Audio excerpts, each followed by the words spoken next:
जिन बच्चों के मन में यह प्रश्न है कि शिव जी पे हम दूध क्यों चढ़ाएं, उन बच्चों को यह समझना चाहिए शिवलिंग का प्राकट्य कैसे हुआ।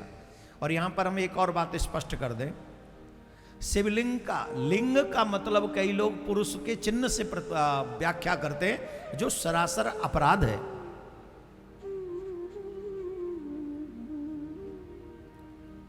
लिंग का मतलब है चिन्ह, चिन्ह का मतलब है, शिवलिंग का मतलब है जो निराकार स्वरूप है, जिसमें पूरा ब्रह्मांड समाया हुआ है, जो ब्रह्म का चिन्ह है, वही शिवलिंग है।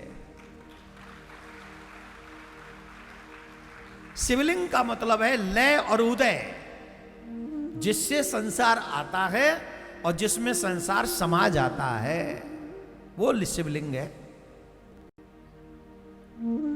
उस शिवलिंग का, प्रथम शिवलिंग का प्रादुर्भाव कैसे हुआ, कैसे वो शिवलिंग प्रकट हुआ, ध्यान से सुनना। देखो यहां पर हम शिव जी की बात कर रहे हैं, तो वैष्णवों को नारायण राम कृष्ण समझना चाहिए। न राम अलग है, न कृष्ण अलग है, न नारायण अलग है, और ना ही शिव अलग है। ये सब एक ही है, पर शिव के चाहने वालों के लिए वो शिव बन जाते हैं, और कृष्ण के चाहने वालों के लिए वो कृष्ण बन जाते हैं। तो वो है एक पर नाम अनेक। इतना समझ लेना, यही महत्वपूर्ण है आपके लिए। कई लोग प्रश्न करते हैं, महाराज भागवत में तो आप कहते कृष्ण ही सर्वोपरि हैं, और शिव पुराण में आप कह रहे हैं शिव जी ही सर्वोपरि हैं, तो अब देवी जी का भागवत करेंगे तो उसमें देवी ही सर्वोपरि हैं।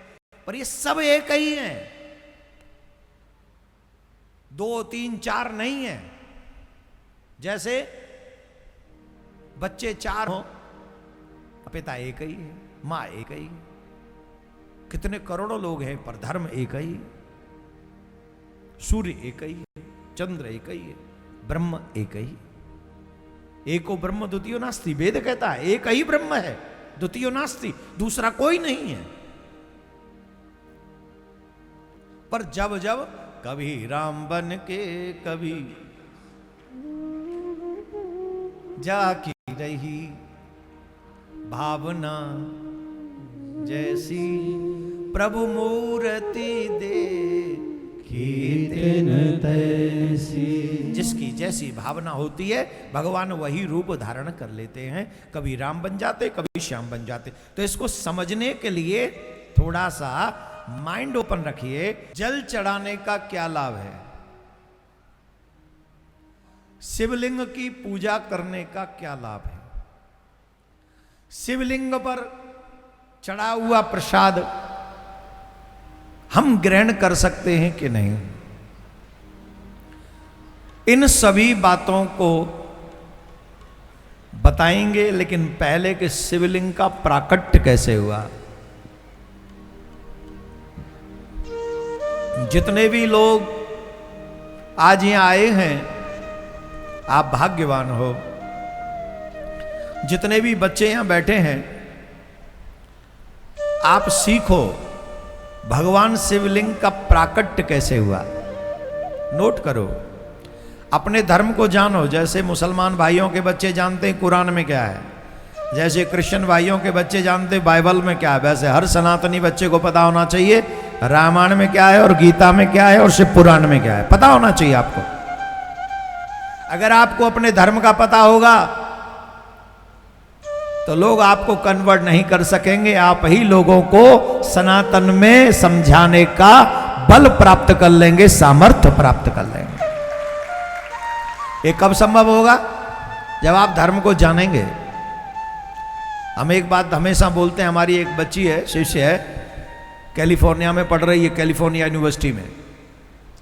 कैलिफोर्निया यूनिवर्सिटी में रास के संदर्भ में कोई गलत तरीके से पढ़ा रहा था। कृष्ण ऐसे थे, ऐसे थे, ऐसे थे, ऐसे ऐसे वो काम कर रहे थे, पराई स्त्रियों के साथ नाच रहे थे, ऐसे वहां का प्रोफेसर पढ़ा रहा था, गोरा प्रोफेसर था, गोरा।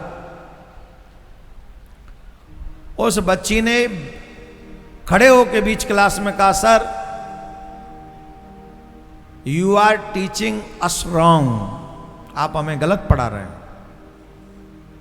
अब प्रोफेसर पढ़ा रहा हो और बच्चा ऐसे बोल दे, तो पहले बताओ ऐसे बोलने का सामर्थ्य कौन सा बच्चा करेगा? जिसे ज्ञान होगा। और जो खुद ही ढाक के 3 पात होंगे, उन्हें तो जैसा पढ़ा दिया जाएगा वो वैसे ही पढ़ेगा। हाँ या ना? उस बच्ची ने कहा आप हमें गलत पढ़ा रहे हैं, तो वो अब टीचर शक पका गया। Do you know about it? तुम कुछ जानते हो इस विषय में? तो उस बच्चे ने क्या जवाब दिया जानते हो? बच्ची थी वो, क्या जवाब दिया उसने? I know better than you.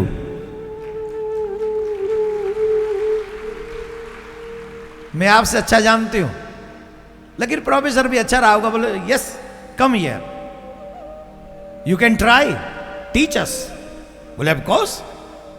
और वो बच्ची गई, उसने रास के ऊपर में बोलना प्रारंभ किया, और जब रास का वो चैप्टर कंप्लीट हुआ तो यूनिवर्सिटी के उस क्लास के जितने भी बच्चे उस क्लास में थे, वो खड़े होकर स्टैंड अप ओवेशन उसको दिया और खड़े होकर ताली बजाने लगे उस बच्ची के लिए। क्या बोलते हैं? खड़े होकर ताली जो बजाते हैं उसको क्या बोलते हैं? स्टैंड। इतना ही है, ठीक है ना? खड़े होकर ताली बजा रहे थे। फिर उसने मुझे बताया कि महाराज जी ऐसे ऐसे हुआ। तो मैंने उससे पूछा तुमने ऐसा क्या बोल दिया? बोले कुछ नहीं बोला, जो आप कथा में हमें सुनाते हमने वही जाके एक्सप्लेन कर दिया।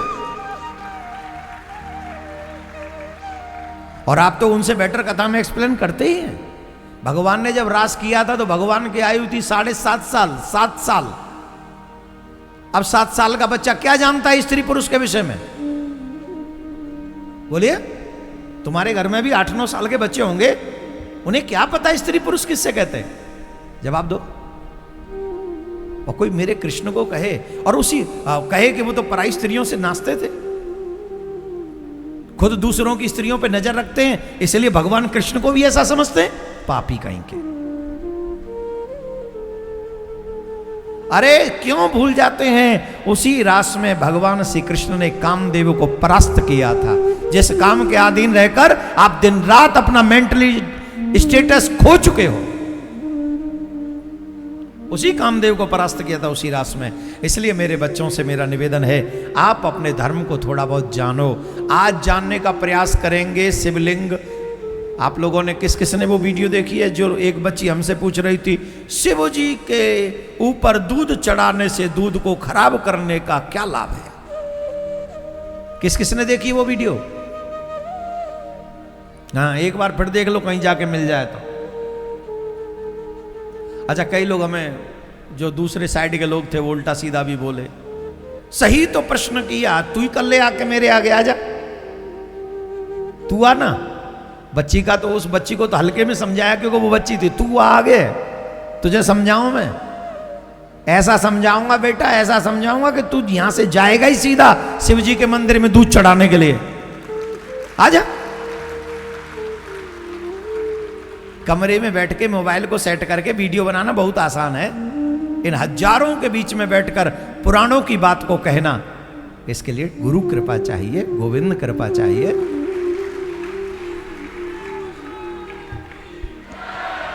हम गूगल पे सर्च करके वीडियो नहीं बनाते, पुराण को पढ़ के फिर बनाते हैं, फिर बोलते हैं। आज जानिए